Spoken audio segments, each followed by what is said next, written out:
안녕하십니까. 자, 이번 영상은 부동산 투자입니다. 저번 제가 아파트 가격은 반드시 폭락할 거라고 말씀을 드렸죠. 그거에 대한 대답이요. 다시 말하면 아파트 가격은 폭락될 거라면 부동산 투자에 대해서는 이제는 신경 쓰면 안 되느냐, 부동산 투자는 끝났느냐, 그건 아니라는 거죠. 자, 이런 아파트 가격이 폭락할 때 부동산 위기 시에 우리는 어느 부동산에 대해서 시각을 돌려야 되느냐, 어떤 부동산이 우리에게 수익을 만들어 줄 수 있느냐, 요거에 대해서 이번 영상에서 설명드리려고 합니다. 일단 우리가 아파트 가격은 반드시 뭐예요? 폭락하니까 미래의 노후 보장 수단으로 내지는 자산의 증가, 자산을 증가시키기 위한 수단으로서 아파트는 제가 봤을 때는 이미 시대가 끝난 것 같아요. 조심하셔야 되고, 특히 어떤 일시적인 대출 규제 완화 등으로 인해 가지고 아파트 가격이 상승하더라도 거기에 쫓아가 가지고 뭐 사람들 말 믿고 피가 얼마 되더라 이런 거 믿고 대출 받아서 아파트를 구입하셨다가 큰 거 다칠 수가 있으니까 그건 좀 조심을 하셔야 된다는 말을 제가 저번 양성 때 말씀을 드렸고요. 그래서 지금 아파트 가격이 별로 상황이 안 좋습니다. 그래서 보면 최근 뉴스들인데 뭐 경기 인천 무슨 일이 분양단지 모든 청약 미달 사태 해가지고 경기도 시흥, 그 다음에 용인, 과거 같으면 굉장히 인기 있는 지역이죠. 의정부, 평택, 인천, 서구 다 미달입니다. 시흥 같은 경우에는 뭐 청약률이 20% 조금 넘는 수준이고요. 이런 상태에서는 이건 뭐예요? 아파트가 굉장히 불안하죠. 근데 이게 일시적 현상을 보지 않습니다. 이런 걸 계기로 해서 지속적으로 아파트 가격은 떨어질 거라는 거죠. 그래서 마피해가지고 마이너스 프리미엄이 대단히 많이 발생하고 있는 상황인 거죠. 뭐 이제 이 기사 내용이 어떤 내용이었냐면 우리나라에 문재인 정부의 그런 대출 규제 정책 때문에 아파트 가격에 이렇게 문제가 있는 거다, 이런 정책에 대한 비판의 내용이었거든요. 그러니까 이제 댓글이 달리는 거예요. 그래서 첫 번째 댓글 해가지고 뭐 기레기 해가지고 기자를 욕하면서 뭐 토건족 살리려고 하는 거냐, 지금 돈 풀면 대출 규제 완화하면 투기장으로 바뀐다. 근데 문제는 투기장으로 바뀌는 순간 어떻게 보면 애물단지 같은 아파트가 돈이 없는 분들에게, 자산이 부족한 사람한테 떠넘겨지고요. 다시 말하면 손바뀜 현상이 발생할 수 있으니까 조심하셔야 되고요. 그 다음에 두 번째 문제는 뭐 아파트 값 아장 내리기 베스트 댓글들이거든요. 아장 내라. 그래서 세금 엄청 부과해라. 이런 식의 내용. 그러니까 다시 말하면 이런 댓글을 다는 이런 청년층들은, 젊은 층들은 아파트 가격이 지금도 아직도 굉장히 비싸다는 인식이 있고 아파트 가격이 더욱더 떨어져야 된다, 이런 인식이 있는 거죠. 떨어질 겁니다. 반드시 뭐예요? 폭락해요. 그럼 어떻게 할 것인가? 자, 그럼 우리가 어떤 부동산을 투자할 것인가에 대해서 뭘 보면서 알 수 있냐면, 이 부동산을 살 수 있는 능력 있는 50대, 그 다음에 제가 저번 영상 때 말씀드렸지만 우리 인구 구조상 가장 많은 인구 비율을 차지하고 있는 50대의 현재 상황을 보면은 미래 부동산이 어느 쪽에 가치가 있다는 걸 우리가 예상할 수가 있어요. 그럼 현재 상황이 어떠냐? 첫째, 지금 50대들은 자녀로부터 부양받는 것을 기대할 수 없어요. 제가 봤을 때는 우리 단군 이래, 우리 한민족 역사 이래 처음으로 자식에게 배신당하는 세대가 될 수가 있어요. 왜 그러냐면 이런 거거든요. 과거의 저희 세대는 부모님을, 저희 아버님, 부모님 세대보다 잘 못 모셨습니다. 저희들이 못돼서 그런 것이 아니라 사회 구조적으로 과거에는 논농사 사회였기 때문에 부모님을 모시는 것이 그렇게 불편하지 않았는데, 저희 세대만 해도 산업사회로 바뀌다 보니까 부모님과 함께 사는 것이 좀 불편하게 됐거든요. 그래서 저희는 억지로라도 부모님들을 부양하고 있습니다. 대부분이. 왜요? 형제들이 많으니까요. 형제가 5남매, 6남매, 7남매잖아요. 그러니까 큰형님이 안 되면 작은형이, 안 되면 누나가 이렇게 돌아가면서 모실 수가 있었거든요. 근데 문제는 뭐냐면 우리 50대는 자식들을 하나밖에 안 낳았어요. 좀 난 집이 두 집인 거죠. 그럼 생각해 보세요. 외동딸하고 외동아들하고 결혼하면 이들이 앞으로 부양해야 될 부모님이 몇 분이에요? 네 분인 거죠. 우리 세대는 형제가 6, 7명인데도 불구하고 두 분을 모시는데 뭐 고부간의 갈등이다 뭐 이러면서 굉장히 힘들어 했는데, 우리 자식 세대는 그 한 부부가 두 명이 몇 분을 모셔야 돼요? 네 분을 모셔야 되는데 거의 뭐예요? 불가능하다고 봐야 돼요. 더더군다나 우리 세대가 가장 자식에 집중한 세대이기도 해요. 뭐 가해다, 학원이다, 뭐 해가지고 그냥 온 정성과 노력을 누구에게? 자기 자식에게 투자한 세대이기도 하거든요. 근데도 아이러니컬하게도 우리는 자식들로부터 뭘 받지 못해요? 부양을 받지 못할 거예요. 그것도 누구나 다 예상을 하고 있고요. 그 다음에 또 문제는 뭐냐면, 자식에게 모든 노력을 다 투자한 것도 영향이 있지만 지금 아파트 외에는 자산이 없는 분들이 대부분이에요. 꼴랑 있는 것이 뭐예요? 자기가 살 집, 다행히 대출이라도 없으면 다행인데요. 또 아들 장가 간다고 또 담보대출 해주고 뭐 이런 상태이기 때문에 아파트 외의 자산도 굉장히 부족한 상태고요. 그 다음에 세 번째로 전원생활에 대한 로망이 있어요. 저희 세대는, 저는 서울 고향이지만 서울도 저희 동네는 배추밭 천지였어요. 그렇기 때문에 실제로 전원생활에 대한 로망이 굉장히 큽니다. 그래서 TV 프로 자연인이란 프로 있죠. 남자나 여자분 혼자서 산속에 가지고 혼자 사시는 그 프로. 처음에는 그게 인기 없었는데 요새는 굉장히 인기가 많아요. 저희 세대나 저희 윗세대 60대 되신 분들은, 남자분들 그거 열심히 오시거든요. 전원생활에 대한 로망인 거죠. 근데 아이러니컬하게도 우리는 대도시를 떠나서는 살 수가 없어요. 왜냐하면 대도시에서 살아왔잖아요. 다시 말하면 전원생활에 대한 로망일 뿐이지 그것 때문에 대도시 생활을 벗어난다, 그것도 굉장히 어렵고 힘들어하는 것이 또 저희 세대의 특징인 거죠. 자, 그러면 여기서 이제 우리는 뭘 집중해야 되는지를 알 수 있어요. 다시 말씀드리지만 우리를 부양해줄 자식들이 없는 상태고요. 그 다음에 자산이라면 꼴랑 아파트 하나 있는데 아파트 가격은 뭐예요? 폭락할 거고요. 그 다음에 전원생활엔 로망은 있지만 대도시를 벗어나 살 수는 없어요. 그렇다면 대도시 인근 교외 지역의 토지를 주목해야 되는 거죠.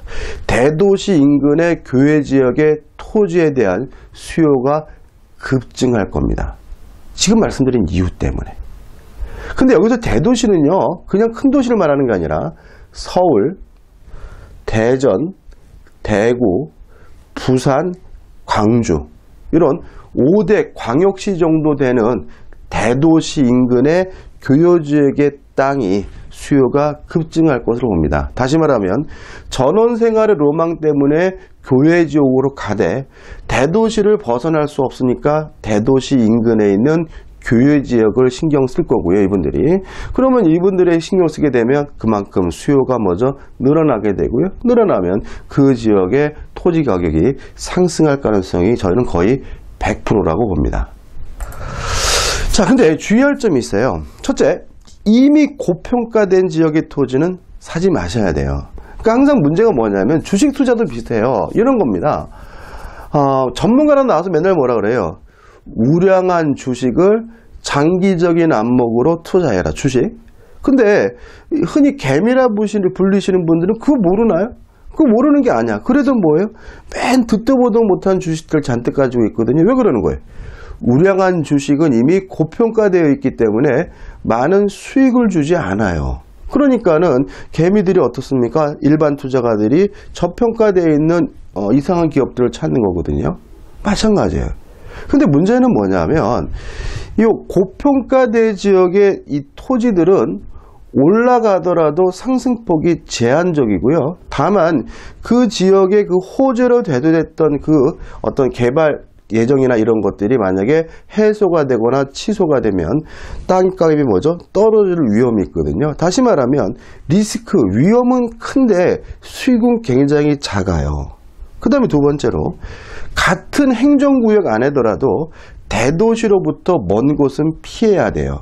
왜냐하면 다시 말하면 우리는 50대 세대는 대도시를 벗어나서 살 수는 없기 때문에 행정구역이 어디든 간에 대도시 가까운 토지를 선호할 거기 때문에 그래요. 자, 그러면 어떤 땅을 노리란 얘기냐? 대도시 인근 교외 지역의 저평가된 토지를 노려야 되는 겁니다. 다시 말하면 그린벨트, 맹지, 길 없는 땅이죠. 혐오시설 부근의 토지, 예를 들어 가지고 장례식장이다, 화장정이다, 묘지다, 쓰레기 매립장이다, 그런 인근의 토지, 이런 게 오히려 뭐죠? 투자 가치가 있어요. 예를 들어서 저는 개인적으로 이거 약간 좀 핀트가 어긋나는데 미세먼지가 문제되잖아요. 그러면 미세먼지가 문제되면 중국은 어떨 거예요? 중국을 갖다 쳐들어 없애버립니까? 가장 정부가 시급하게 하려고 할 것은 뭐냐면 서해안 지역 인근에 있는 화력발전소들을 어떻게 해요? 이전하거나 화력발전소들, 석탄으로 쓰는 화력발전소를 폐지하거나 어떤 수단을 강구할 거고요. 그러면 결국은 그 화력발전소, 석탄을 쓰는 화력발전소 인근에 있는 땅이 앞으로 뭐죠? 투자 가치가 있는 거예요. 다시 말하면 이런 땅들은 우리가 흔히 뭐예요? 쓰레기 땅이라고 그러죠. 쓸모없는 땅. 그 말은 뭐냐면 더 이상 떨어질 가능성은 없어요. 이미 그 땅값은 뭐예요? 그냥 바닥을 치고 있는 거예요. 떨어질 가능성은 없는데 다만 이러한 그린벨트다, 맹지다, 이런 혐오시설이다, 이런 악재가 뭐가 되면요? 해소가 되면 땅값이 뭐예요? 급등을 해요. 다시 말하면 이미 저평가되어 있기 때문에 떨어질 가능성이 없다, 리스크는 없고요. 다만 대도시 인근의 토지에 대한 수요가 급증을 하게 되면 정부 입장에서는 수요 급증에 맞춰서 토지를 뭐 하려고 하냐면 공급하려고 할 거고요. 없는 토지를 만들어낼 수는 없는 거죠. 그럼 결국은 뭐예요? 그동안 쓸모없는 땅들, 못 쓰는 땅들, 그린벨트에 대한 어떤 규제를 완화하거나 또 맹지어서 못 드는 땅 등에 대해서 도로를 만들어주거나 아니면 혐오시설, 쓰레기 매립장이 있어서 못 쓰는 땅을 위해서 그 쓰레기 매립장을 뭐죠? 이전해주거나 이런 방식으로 해서 대도시 인근 교외 지역의 땅의 공급을 늘리려고 정책을 취할 겁니다. 그런 순간 그 땅의 소유자들은 뭐죠? 수익을 챙기게 되는 거죠. 무슨 말 아시겠죠? 다시 말하면 좋은 땅 사면 떨어질 가능성만 많지 오를 가능성은 적어요. 오히려 쓰레기 같은 땅, 저평가된 땅을 사면 떨어질 가능성은 없고 뭐가 있어요? 오를 가능성은 있어요. 많은 거죠. 그것도 만약에 이러한 악재가 안 좋은 점이 해소가 된다면 오르는 정도가 아니라 뭐죠? 폭등을 하게 되고요. 주의할 점은 하나예요. 뭐냐면 이런 땅들은 거래가 잘 안 이루어집니다. 그렇기 때문에 어떤 여유 자금으로 내가 좀 오래 몇 년을 묵혀둘 수 있다는 마음으로 접근하셔야지 급한 돈으로 만약에 샀다가 급하게 단기 투자할 문제는 아니라는 거 하나만 주의하신다면 충분히 우리에게 투자 메리트가 있는 토지임을 잊지 마시기 바랍니다. 자, 정리해 볼게요. 자, 이런 문제입니다. 지금 부동산에 대한 수요를 만들어낼 세대가 50대인데 50대가 이제 은퇴를 앞두고 있거든요. 그래서 노후에 대한 걱정이 굉장히 많은데 문제는 자식으로부터 부양받을 수도 없고 또 아파트밖에 꼴랑 없고 그 다음에 또 여러 가지 원인 때문에 이분들은 대도시 인근의 교외 지역에 대해서 관심을 가지게 되고요. 그러면 대도시 인근의 교외 지역의 땅이 올라갈 것이고 수요가 늘어났으니까요. 올라가게 되는데 따라서 대도시 인근의 토지에 대해서 여러분들이 시각을 가지셔야 되고요. 조심할 것은 너무 고평가되어 있는 땅은 피해라. 오히려 우리가 흔히 말하는 쓸모없는 땅이라고 인식시켜지는 그린벨트나 맹지나 혐오시설 인근의 땅을 신경을 써라. 왜냐하면 그런 땅은 이미 바닥이기 때문에 더 이상 떨어질 위험은 없고 정부는 대도시 인근의 토지의 공급을 증가시키기 위해서 그러한 나쁜 점들을 정부가 나서서 해소해 줄 수가 있다. 그러면 땅값이 뭐죠? 폭등을 하게 되고요. 다만 유의하실 것은 이것은 좀 장기적인 안목을 가지고 접근해야 되기 때문에 다시 말하면 급한 돈, 그런 돈 가지고 쓰시면 안 됩니다. 누누이 말씀드리지만 모든 투자는 역선택입니다. 반대적인 생각이죠. 간단히 말씀드리면 마늘 값이 폭락을 해가지고 마늘을 갈아 엎을 때 옆에서 마늘을 심어야 됩니다. 남들이 마늘을 다 심을 때 나는 뭐죠? 마늘을 심지 말아야 됩니다. 그래야 어떻게 해요? 저만 돈을 벌고 남들은 돈을 못 버는 거거든요. 남들이 하는 대로 쫓아가시면 수익이라는 건 만들어지지 않습니다. 여기서 다시 한번 역발상을 좀 생각하시고 대도시 인근의 저평가된 토지에 대해서 관심을 가지시기 바랍니다. 의외로 찾아보시면 굉장히 저렴한 땅이 많습니다. 제가 나중에 기회 되면 뭐 서울시 인근이면 그 지역별로 그 지역의 투자 가치나 이런 거에 대해서 한번 정리를 해드리도록 하겠습니다. 이번 강의는, 이번 영상은 여기까지입니다. 고맙습니다.